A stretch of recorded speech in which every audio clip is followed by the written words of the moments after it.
Well, fellow pilot, you'll want to know how to find information that tells you ahead of time where VOR signals might be unreliable or difficult to receive. A great place to find that information is the chart supplement. So let's you and I look at the chart supplement entry for the Rogue Valley International Airport in Medford, Oregon. Down under the radio aids to navigation section is information about the Medford VORTAC OED. It says here, VOR portion unusable, 260 to 270 degrees beyond 35 nautical miles and below 9,000 feet. The next line below says that Medford VOR is also unusable, 290 degrees to 300 degrees beyond 35 nautical miles and below 8,500 feet. You can picture these areas on an en route chart to help yourself determine if a VOR signal will be usable where you plan to fly. This lower area is between the 260 and 270 radials, starts at 35 nautical miles from the Medford VOR and extends outward. And the VOR signal is not usable here below 9,000 feet. This upper area is the one between the 290 and 300 degree radials, also starts at 35 nautical miles from the VOR and extends outward. And the VOR signal there is unusable below 8,500 feet. It's not uncommon for certain radials of a VOR to be unusable at certain distances and altitudes from the station. This can be due to terrain or other interference. On your test, you may be given a choice of 3 locations described as radials, altitudes, and distances from a VOR, and then they may ask you to select the location where the VOR signal is unusable, not usable.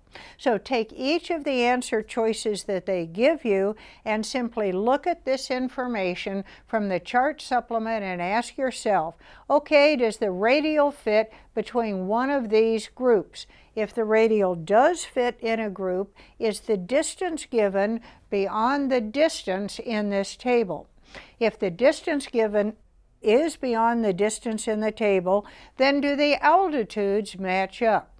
Just keep working each answer choice until you have eliminated the incorrect ones and are left with a correct answer.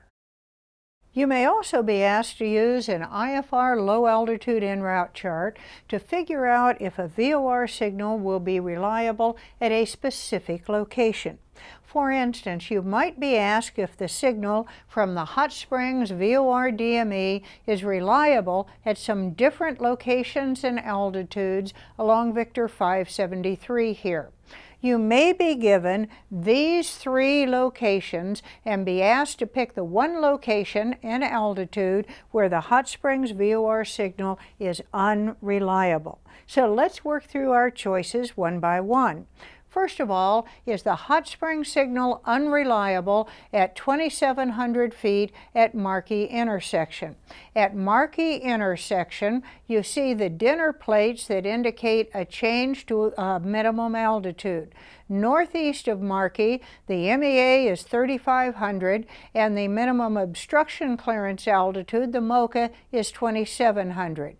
And from Markey past Apine to Elmo, the MEA is 5,500 and the MOCA is 2,600. We're at 2,700 feet, which is below both MEAs and above both MOCAs. You will recall that the MOCA guarantees nav aid signal reception out to 22 nautical miles from the nav aid. Markey is 21 miles from the Hot Springs VOR, so the VOR signal will be reliable. Let's take a look at the next answer choice, 6,000 feet at Elmo intersection.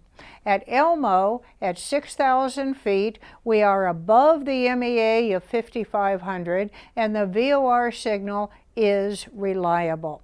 Moving on to the third choice, 3,000 feet at Apine intersection.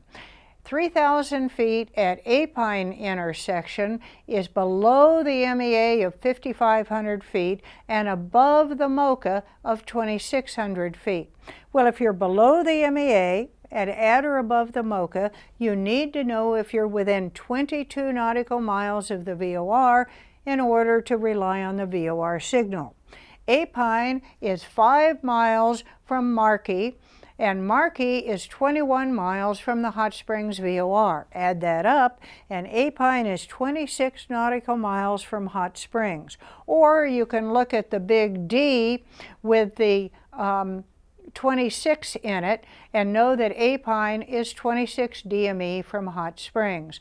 26 miles from Hot Springs VOR, below the MEA and at or above the MoCA puts you in a location where the VOR signal is not reliable because you're too far from the VOR. The Hot Springs VOR signal is unreliable at 3,000 feet at Apine intersection. Course guidance is paramount in instrument flying, so you'll want to consider your signal coverage and your avionics setup and make sure you interpret your charts correctly.